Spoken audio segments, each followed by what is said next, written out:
Hello, everybody. I'm Sister Deborah Marie Borneman, and I currently serve as the Director of Mission Integration for the National Religious Vocation Conference, which is located in Chicago, Illinois. It's our great pleasure this evening to talk with you about vocations, particularly vocations for men religious.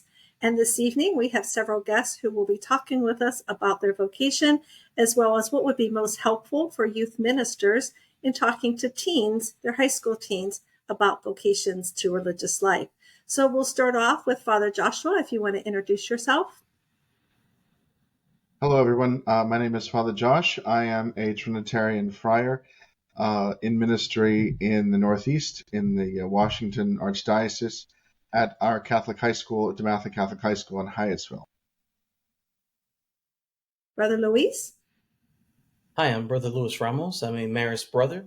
I currently work at Mount St. Michael Academy in the Bronx, New York. I'm in temporary vows and expect to make final profession this August.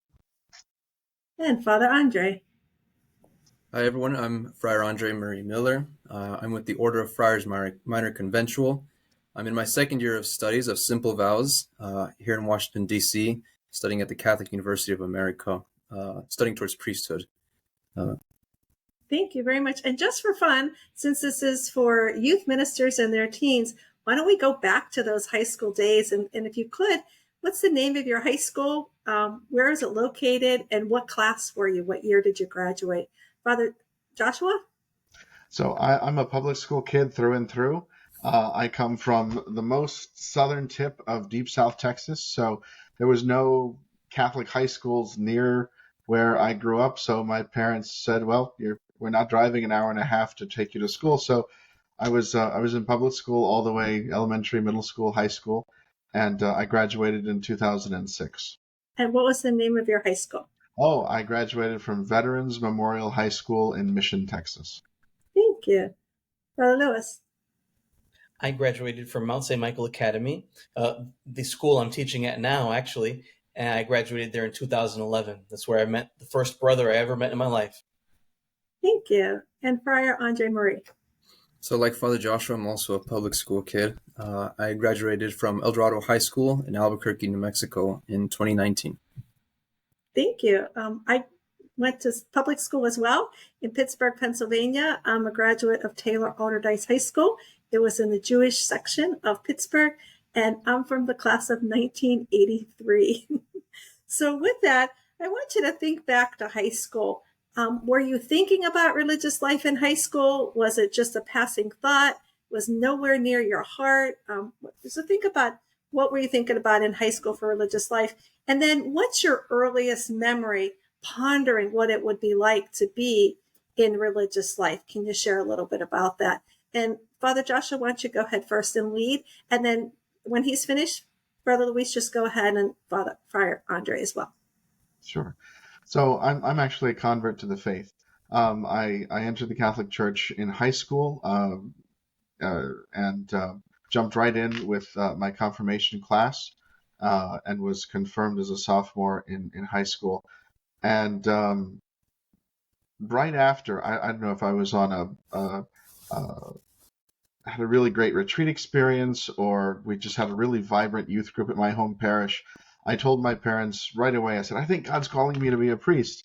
And they were very supportive, but they said, why don't you go to college first? And that really sort of gave me some perspective. And so I continued to be involved with my youth group at my home parish, and the youth minister at my home parish was really instrumental in fostering my vocation.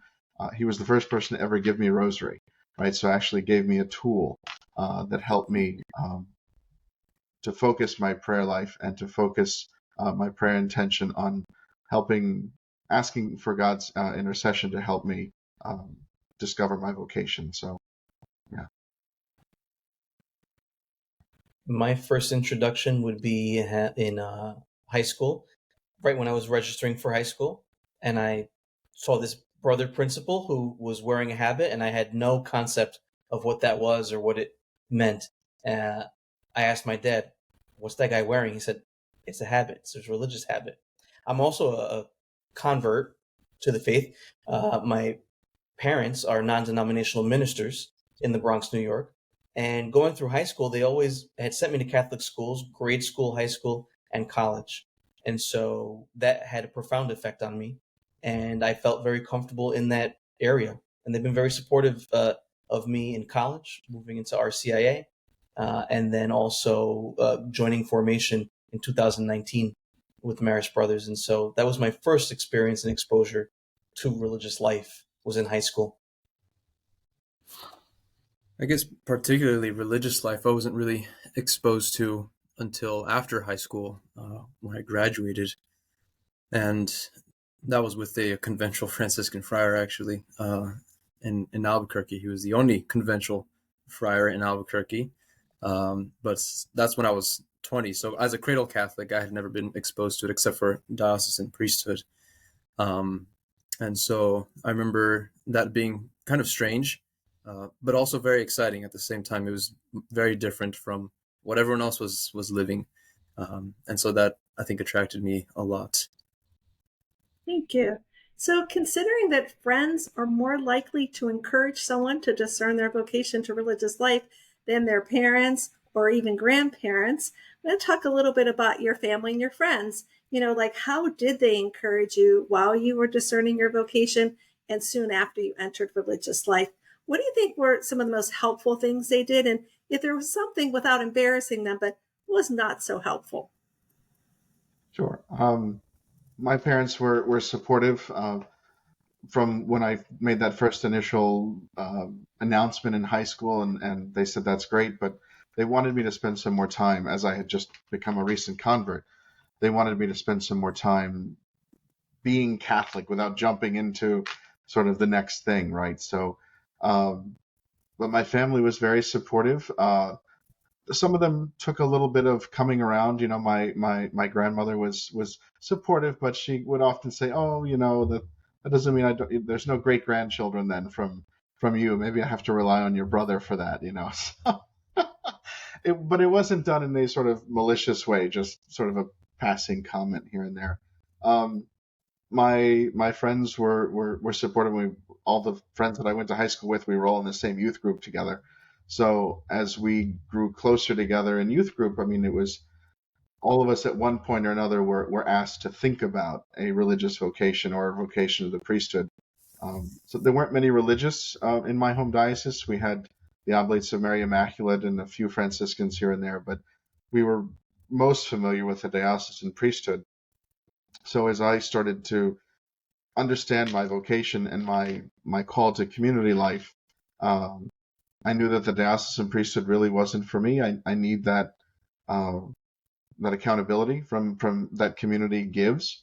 And so I started looking at different religious communities, and it was through Vision Magazine that I found the Trinitarians. For me, my exposure was directly through high school, seeing the brothers work together and seeing how they were individuals and also part of a larger whole. That was attractive to me. I didn't really know it at the outset, but towards the end and also in my college years, I said, these are all very different men, but they have a singular mission and something they're all connected to. That spoke to me wildly. My parents also had good relationships with the brothers that were at the school, and they also had a very supportive outlook towards what I was doing. I remember my mother and father specifically one day, we share a lot and we spend time together, saying, look, this is what the Holy Spirit's doing. We can't go against that. We're not Catholic, but you are, and you're serving the Lord. That's a blessing because I know that's not always the case for many folks who transition between denominations and pursue a vocation in religious life. That call from God, I've been very grateful for that, and they've been a major support in helping me move forward in this area. So thank God my parents were very supportive in helping me find that thing, that passion that would really be fulfilling for my life. They were always mentioning that, do whatever makes you happy. But they gave me a sense of happiness that was more than just immediate gratification. It was a fulfillment, something that would drive me for a very long time. And so with that foundation, thank God, once they saw, I guess, my entertainment or my process of thinking about religious life, once I first brought that up to them, it was surprising for them, I think, as it was for my friends as well. It really came out of nowhere, because even though we were cradle Catholics, we do not practice the faith as much as others, maybe. But nevertheless, they also realized how much that, I guess, grabbed my heart, how much it seized me in a way that other things didn't, other career paths or different choices that I had made. One thing that I think, kind of struggled through was not thinking of a vocation to religious life as a career, even though it was very tempting or easy to see it that way. I don't blame them for that either. That's the easiest way to grasp it. But within the cradle of the church, within that mindset, it took a different aspect, and a much deeper one as well. So my parents had to walk through that, and a lot of my friends from high school, they also didn't really understand the Catholic Church or what vocation meant. But at the same time, they were able to see how much I really gravitated towards it. And then from my friends in youth group at the Catholic Church, they were really excited about it, and they kept asking about the different orders that I was looking into, and things that I was learning. So with them, it was a sort of, what would you call it? I was kind of being formed by them as well, besides my parents being there for me as well in a different way. I guess my friends at the parish, they were very helpful in a different sense. Thank you so much. And sometimes it's when people discourage you or ask those tougher questions, it gives you time to ponder and really think deeply about this radical response to God's call. So all those things along the way help us in our discernment of our vocation. So let's take a look at your parishes, your local parishes. How were they involved with your discernment or soon after you entered religious life? And really to narrow in, because of this video and its intended audiences, what do you wish parishes would do today to foster vocations? Sure. So I think one of the most helpful things that parishes can do is, or for youth ministers to do, is invite religious to come and speak to their kids, right? Whether it be religious sisters, religious brothers, friars, missionaries. They're not going to be inspired if they don't see us, right? And if they don't hear about our respective charisms and what we do, and just like Friar Andre Marie said, this is not a career. It's a complete lifestyle. We don't stop being a priest or a brother or a sister at 5:00. That this is an all-consuming way of life that God is calling us to, and to hear directly from those of us who are living the life, I think is one of the most important things that youth ministers and campus ministers can do, is invite us to speak to their students. I would agree with that. I think that as much contact as we can have with young people, that is very important, as an example, as a gospel witness, and as an example of what this vocation can be, and seeing people live it well, seeing people live it joyfully. Mm-hmm. I also think about young adult groups, college groups, where they exist locally. I'm in the Bronx, and there's several local colleges that do have opening for welcoming religious and welcoming folks to, whether it's a weekend liturgy or a campus ministry event, that people would be present and people be available to talk about anything, including vocations. And some of that informal and sometimes formal contact can really make a connection between you and a young person and their wider community, their family, their friends. It can make a difference. I would have to concur with those points exactly. I mean, I think that the best thing to do is just have a real religious there in front of you. I mean, frankly, I don't remember any religious giving a talk or even interacting with us in our various activities. And I just wonder how I would have reacted to a religious being there, as I see young people react now It's very striking, and it makes people very curious about it. And in that sense, you just open up a whole different worldview, I guess, for even just a young person, seeing that this avenue is there, because it certainly is not broadcasted on entertainment media or anything like that, social media.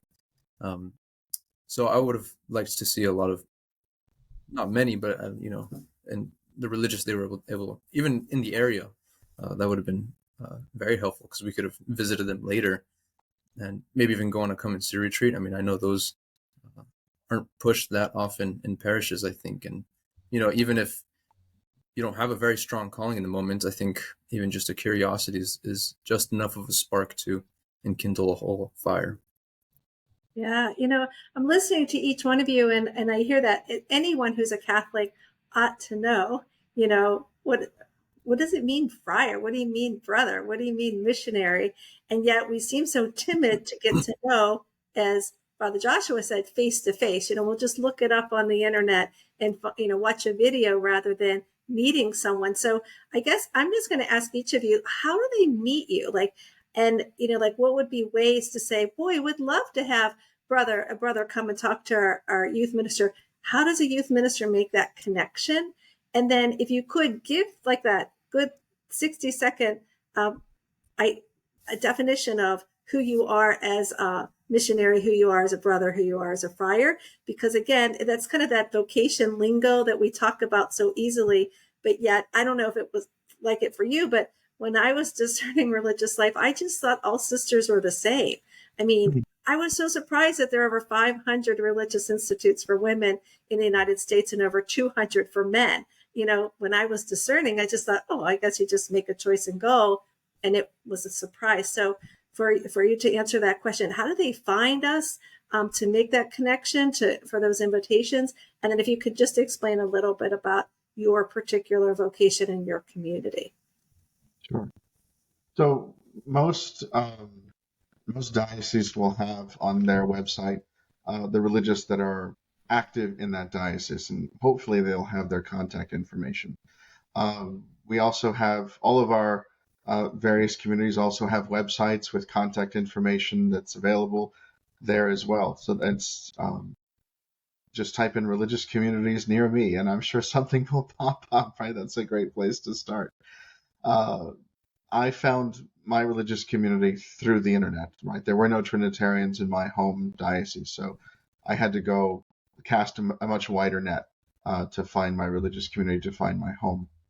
And I did. I found my religious community with an ancient order. I always tell people we're one of the oldest orders time almost forgot about. We were founded in 1198 for the redemption of Christian captives. So our founder, St. John de Matha, after receiving some divine inspiration from God, was very concerned about men who were taken during the Crusades and enslaved for their faith. And so he formed a religious community of men that, with a hermit, so we have this contemplative aspect of our life where we have common prayer together and we live in community together. But then we also have an active apostolate where we go out and we have a worldview and we express our mission through God's redemptive mercy. So looking at different ways in which humanity is held captive, either through physical imprisonment or habitual sin. We also have a very special mission for the persecuted church. So we send missionaries into the mission field into various parts of the world where Christian communities are persecuted for their faith in Christ. And we make sure that not only they have access to the sacraments, but then also they have access to the wider church, that there are people outside of their community, outside of their country, who are advocating and fighting for their right to exist and to remain in their homes and to practice the faith that God has called them to. For our congregation, Marist Brothers of the Schools, we have our original mission founded in 1817 towards Christian education of youth, especially the least favored and most vulnerable. And our pretty big mission statement is to make Jesus Christ known and loved, especially to those most vulnerable, the least favored. I think definitely we do that in a variety of ways. It used to mean that you entered to be a teacher. You entered to be an educator in a formal education area. But that could mean a lot of different things now in 2025. That could mean working in social work. That could mean working in migrant ministry and working together with folks who have not had the opportunity for a formal education or have had breaks in that because of their given situation. That could also mean working in a local shelter. That could mean working with folks who are at risk in a local community. So education takes a lot of forms for us. I think definitely being brother specifically has this idea of availability, being available to people for listening, for accompaniment, for shared work, for shared faith.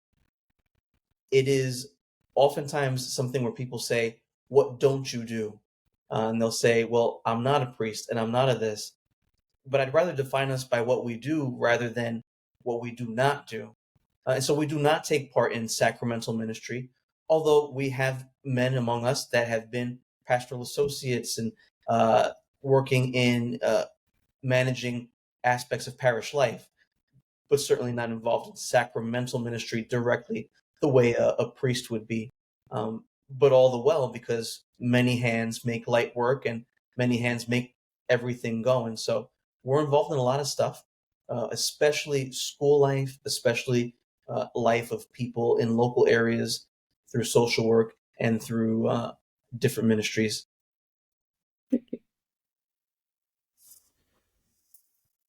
So I think what youth ministers can do, is absolutely reach out to simply the local area, especially through the gift of the internet. I think see who's out there in around the parish, whether doing retreat centers or whatnot. The many ministries that religious do take care of. It's really as simple as that, I think. But how I came to meet the friars is, like I said, through Father Charlie McCarthy, God rest his soul. He was in Albuquerque, and he was the one who told me really what a friar was, which I was explaining to someone earlier. It comes from the Latin frater, which just means brother, and especially within the context of Saint Francis of Assisi, he saw himself as a lesser brother because he recognized Jesus Christ in the poorest of society when he met him in a leper that he encountered and embraced, because he saw Christ in him finally, because Christ became a man and came down from heaven and took on such a humble position. St. Francis saw that was the most liberating thing that he could do, is take on the most humble position he could. And so he sought to be the least in society. And so we very much stake a lot in that identity as a lesser brother, so much so that even if we become ordained priests, we claim that we're first of all friars, Franciscan friars, because that is our first vocation, is a life of mendicancy, of poverty, chastity, and obedience. Those three counsels that we live by, that we recognize in the life that Jesus Christ himself lived. And so because of that, there is almost an infinite amount of ministries that we could do. We're not stuck in parishes. We don't focus on one specific ministry. We really do. There's prisons, nurses, parishes, retreat centers, really anything we can do, as long as we identify ourselves with the poorest of the poor and seek to be that, not only materially, but most especially and above all spiritually, by emptying ourselves through service and through community and in prayer. We very much consider those three things like the pillars of our life as well. And so in all of this, there's just a richness in what a friar means. Thank you so much, everyone, for your time, for sharing. There really is so much we can share about religious life. This is just a tiny snippet, but boy, we could have a whole conversation on community life, on our prayers, on vows. And so hopefully this is going to be the spark to continue the conversation, not to end the conversation. And as well, if you're interested in learning more about the variety of religious institutes and their charisms and spirituality, I would encourage you to go to vocationnetwork.org. And there's a lot of articles there, a lot of resources, so you can learn more about vocations to religious life. So once again, thank you to our panelists. Thank you to those who are watching the video. We are here to respond to your questions. Don't be afraid to reach out and begin the conversation. Thank you.